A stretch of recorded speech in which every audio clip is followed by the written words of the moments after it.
ભાઈ જો આ દંતારો કહેવામાં આવે છે અને એના કાંઈક આવી રીતે કહેવાનું હોય. હું ઊભો છું આ મીઠાના ભાઈ ઢગલા માટે. આ બધું મીઠું છે. કેટલા સમયથી તમે આ કામ કરો છો? 101 વર્ષ 100 વર્ષની માથે. પાણી ગયું વરસાદનું એના હિસાબે બધો ડોળ આવી ગયો એટલે આ કાળું થઈ ગયું એટલું મીઠું. એટલે તમારે આ બધું મીઠું રહ્યું કાળું થઈ જાય તો તમારે નુકસાની એટલી તો આવતી જ હશે ને એમ. તો જય માતાજી મિત્રો, હું છું તમારો પ્રિય ધન્યર લોકોને સ્વાગત છે તમારું મારા ફૂલ લોકોને. ભાઈ આજે આપણે એક્સપ્લોર કરવાની છે એક એવી જગ્યા જ્યાં ભાઈ તમે છે ને ખાલી નામ જ સાંભળ્યું છે, એવી વસ્તુ જોઈ નહીં હોય ને. આપણે યારે આવે છે ભાઈ અશ્વિનભાઈ. આપણે કઈ જગ્યાએ જવાનું છે? આપણે ભાવનગર સાઈડ જવાનું છે. ભાવનગર સાઈડ. તો ભાઈ અત્યારે અમારે જવાનું છે ભાવનગર સાઈડ ને ભાઈ લાસ્ટ સુધી વિડીયો જોઈજો ને ભાઈ ફૂલ મજા આવવાની છે. તો અત્યારે અમે ફટાફટ નીકળવી સીધા ભાવનગર, કારણ કે અહીંથી કાપવાનું છે કેટલા કિલોમીટર કાપવાનું છે? આપણે 100 કિલોમીટર ભાવનગર કાપવાનું, પછી ઉપર જવાનું 30 કિલોમીટર. એટલે ભાઈ 130 કિલોમીટર અત્યારે અમારે કાપવાનું છે ને ભાઈ. વાગી ગયા છે 9 વાગી ગયા છે ભાઈ. એટલે ઉનાળો છે એટલે થોડોક તડકો લાગે એટલે અમે ફટાફટ નીકળી જાય સીધા ત્યાં અને ત્યાં સીધા તમને મળવી.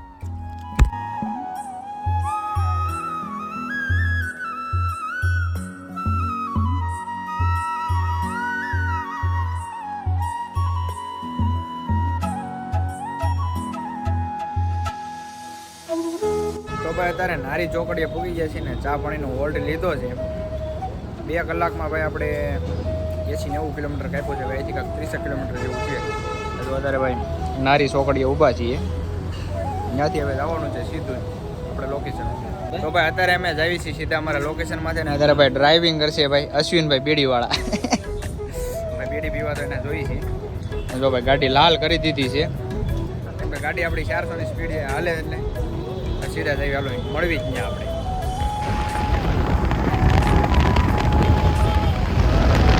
મિત્રો અત્યારે અમે છે ને ગણેશગઢ ભાલમાં આવી ગયા છીએ અને હવે આપણે જવાનું છે જે મીઠું બને કેવી રીતે ને એની ખેતી જોવા. જો અત્યારે આવા રસ્તામાંથી જ આવી છીએ બે. અહીંથી કેટલા કિલોમીટર હાલવાનું આપણે? હા આપણે 5 કિલોમીટર. એ 5 કિલોમીટર આવો રસ્તો આવશે કેટલું? ના 5 કિલોમીટર નહીં, 2 કિલોમીટર.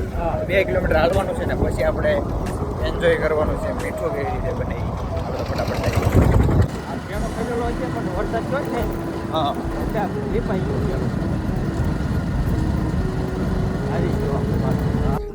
અને વધામણા કર્યા આપણે. જો વધામણા કરી લીધા, પાણી પી લીધી પછી જઈએ. કેટલા વર્ષ દાદાના? તારા બાપુની એક વખત ગયા હતા તારા મામાની, પણ અંદર રહેતા હતા અહીંયા. હો તમારા વરા કેટલા? જો તમારા વરા કેટલા? એક વાર ગયા 9મો મહિનો માથે 101 વર્ષ 100 વર્ષની માથે. આ શ્રાવણ મહિનો આવે ને એક વાર પૂરું થઈ જાય. પહોંચી ગયા છે ભાઈ મીઠાની ખેતીમાં ને. જો તમે મીઠું જોઈ શકો છો. આ બધું મીઠું જો. આ મીઠું કેમ કાળું પડી ગયું છે? વરસાદ થયો હા એના હિસાબે આ માટી અંદર ઉડીને પવનની ગઈ, હા. એના હિસાબે આવો કાળો પડ્યો. આ બધા કેરા પાણીના છે. હા, એ પાણીના ભરવાના, પછી એમાં આપણે દત્તા રાખવાનું. શું આંકવાનું? દત્તા હા સાહે ચડાવવાનું મીઠું. બરાબર. પછી 10-12 જે થાય ને તે અઠવાડિયામાં પાછો કાપ આવી જાય, માથે કાઢી નાખવાનું પાછું. એવું હોય. આ બધી આમ એરિયા વાઇઝ હશે ને કે આ એરિયો આનો, આ એરિયો આનો. હા. કેટલા વીઘા બધા એને મળતા હશે? આમાં વીઘા આમાં તો કટકા કરે એટલે બધે વીઘા 3 વીઘાના ભાગલા પડ્યા. હા એ રીતનું આ છે. એવું છે એમને. આપણે ઓલી ખેતી કરવી ને એવી રીતે જ આ બધી ખેતી થાય છે. આપણે કેમ ઓલા તમે શું સાહ નાખો ને એવું હા, બધું સાહેબ આપણે ખેતરમાં આપણે કપાસ વાવી. જો મિત્રો આ મીઠું, આ મીઠું છે. હા, એ મીઠું એ ઓલું થઈ ગયું અત્યારે. આ વરસાદ થયો ને, મીઠું તમે જોઈ શકો છો. આ વરસાદ એના હિસાબે એવું કાળું પડી ગયું છે આ બધું. કાળું પડી ગયું. નકર તો આમાં નકશો આવે મસ્તી દેખાય. તો મિત્રો જોઈ શકો છો આ બધું મીઠું છે. આ મીઠું આટલું બધું જાડું છે એ પાતળું કેમાં પડવામાં આવે? એ ઘંટીમાં મશીનમાં ચડાવે એટલે પટ્ટે ચડાવે ને વોશિંગ થાય, એ ધોવાય ને પછી પેકિંગ થાય. આ ધોવાઈ જાય તો ગળી ન જાય? ગળે નહીં, વોશિંગ થાય એ પછી દળે. આ ઓલા આઈસ્ક્રીમ માં ને એમાં નાખે. હા, એ હા છે ને. હા, એ લોકો. તો મિત્રો તમે જોઈ શકો છો કે આવી રીતે મીઠું છે ને. મીઠું કેવી રીતે બને છે ને હાલો આપણે લાઈવ છે ને ભાઈ પાણીમાં પડવાનું છે. ખારા ભાઈ અમારે બાબુભાઈ, તમે શું આ ભાઈ કહેતા હતા? દંતારો કહેતા હતા એટલે મીઠું ફરી જાય એવું છે એમને. થી તો ભાઈ અમારે આ ભાઈ અમારા ફૂઈના સુપુત્ર. કેટલા સમયથી તમે કામ કરો છો? 4-5 વર્ષ. એટલે મીઠું કે આ જે મીઠું રહ્યું આ બધી એ કેટલા મહિનામાં પાકે? 10 દી ને 10 દી. પાકવાનું એમ કે છે. આટલા દિવસ આ પાણી મેકવાનું 2-2.5 મહિના તળે પાકે, પછી પાણી મેકવાનું, પછી એમાં રાપ નાખવાની, રાપ નાખીને દતાળ આપવાનો, દતાળ ઘાસ ચડાવવાનું, ઘાસ ચડાવી પછી બારું કાઢવાનું, પછી બારું કાઢી પછી ઘંટીમાં જાય. જે આપણે શેઠિયાનો માલ આપ્યો હોય ને એ પછી દળે. જેતુબાનો આગળ જોયું ઓલો કારખાનો, આ બધો માલ ત્યાં જાય. એ કારખાનામાં દળાય ને વોચિંગ થાય ને પછી ગાડી ભરાઈને પેકિંગ થઈને જાય ઉપર. એવું છે એમ. તો ભાઈ અત્યારે બૂટ કાઢ નાખ્યા છે અને તમારો ભાઈ અત્યારે હાંકવાનો છે દંતારો. દંતારો કે દતારો? દત્તાળો ચાખવાનો છે, આથી બે અત્યારે ખેવાનો છે. જો આ બધું છે ને કેરા વાળેલા છે. વળી જા લાલા.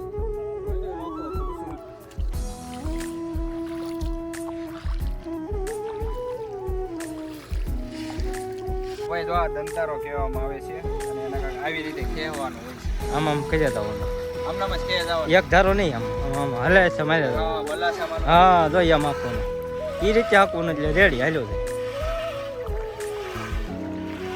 આ કાયમ આ ફેરવે. હા કાયમી ફેરવવાનો, એક દી એક આડો ને એક દી ઊભો, એક દી આડો ને એક દી ઊભો. આમ ફેરવી એટલે મીઠું આ મીઠું ઉખડે. ડબલ થતું છે. હા ડબલ. હા એ પછી એમાં માલ નીકળે એ બારો કાઢવાનો જવડી રીતે વાળી લેવાનો, પછી આમ વળી જવાનું.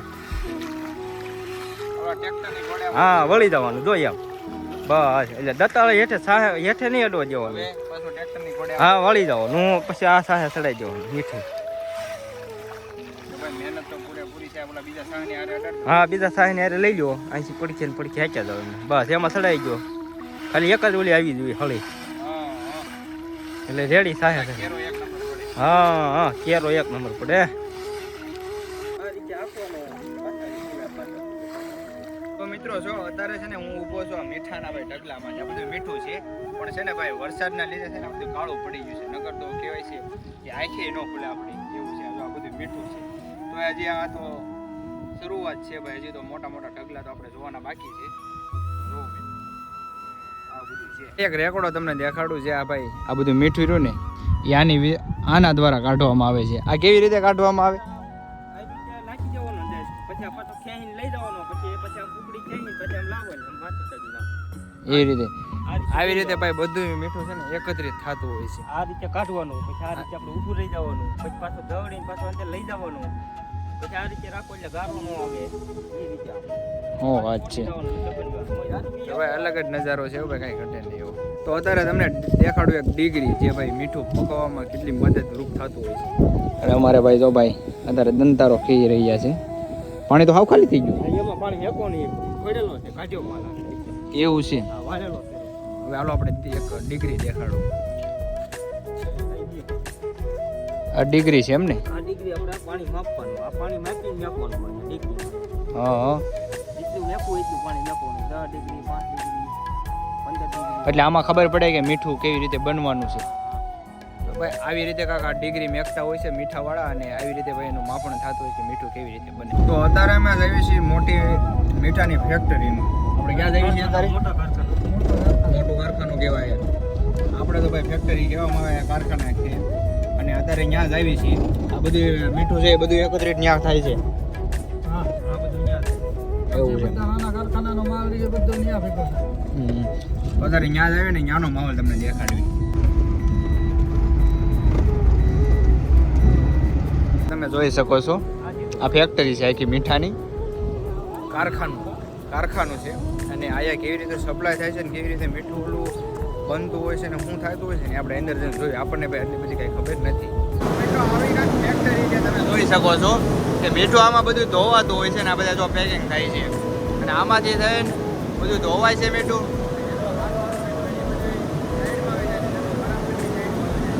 આવી રીતે ભાઈ કાંઈક ફેક્ટરી છે ને ભાઈ આયા છે ને ભાઈ બધું લોડિંગ થતું હોય છે, ત્યાંથી ભરાતું હોય છે.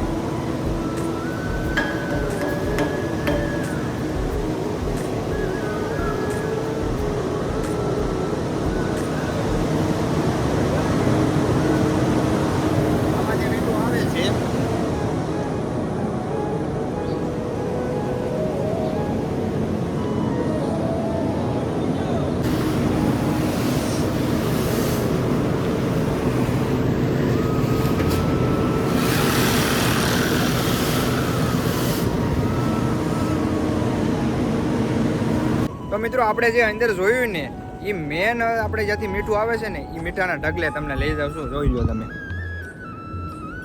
આ બધા ઢગલા હોય છે, એમાંથી મીઠું ધોવાતું હોય ને એમાંથી બધું ઓકે થાય મીઠું, અને પછી છે ને ભાઈ ગાડીઓ ભરાઈ જાય. વોશિંગમાં જઈ એકદમ એને માટીનું ધોવાણ 3 વોશિંગ આવે, 3 ટેન્કુ છે ઉપર, 3 ટેન્કુની વોશિંગ થાય પછી એનો માલ આખો પાણીનો ભાગ સૂકવવાનો ડ્રાયમાં બોઇલરની હીટિંગ આપીને 250 ટેમ્પરેચરે આપણે હીટિંગ હોય છે બોઇલરનું. અંદર બધા મશીન પ્રમાણે એનું સિસ્ટમ આખી ચાલુ હોય છે.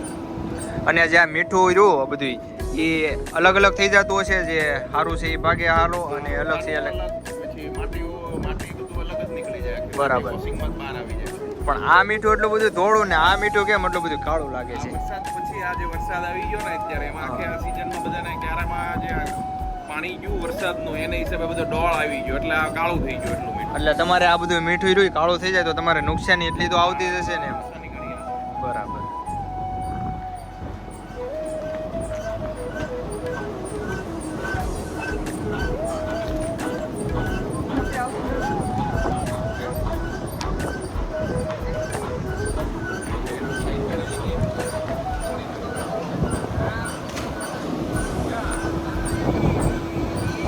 તમે જોઈ શકો છો કે આ મીઠાના ભાઈ મેન ઢગલા છે, જે મીઠું બનીને આવતું ને એકત્રિત કરવામાં આવે છે ને, તમે જોઈ શકો છો કે આ મોટું જબરું જેસીબી એ ભાઈ એના દ્વારા ભાઈ આ જે મીઠાને બનાવવામાં ને અહીંથી ભરીને ત્યાં લઈ જવામાં એટલી બધી મહેનત થાય છે. આ જોઈ શકો છો તમે મીઠું કેટલું થોડું થઈ જાય, ધોવાતું નથી અત્યારે, વ્હાઈટ જોઈ શકો છો. આ મીઠાના ઢગલા કપાના હોય ને એવા તો ઢગલા છે. આમ જો આ બધું મીઠું છે હો ભાઈ. બધી ભાઈ લાઈફમાં તમે જોયું ન હોય ને તો ભાઈ એક વખત તો ભાઈ તમે ભાવનગર વિસ્તારમાં આવજો, પણ પાણા જેવું બધું થઈ ગયું છે જો. તો ફાઇનલી મિત્રો તમને અમારો બ્લોગ કેવો લાગ્યો ને જરા કોમેન્ટ કરી નાખજો, ને ન હોય તો પાછા ફોલો કરી નાખજો, કારણ કે આપણે આવા નવા વિડીયો તમારા સામે રજૂ કરતા રહીશું. એટલે ભાઈ હવે આટલો બ્લોગ તો આપણે પૂરો કરવી છે. બ્લોગ કેવો લાગ્યો ને જરા કોમેન્ટ કરી નાખજો. બાકી તો બાય બાય ને જય માતાજી.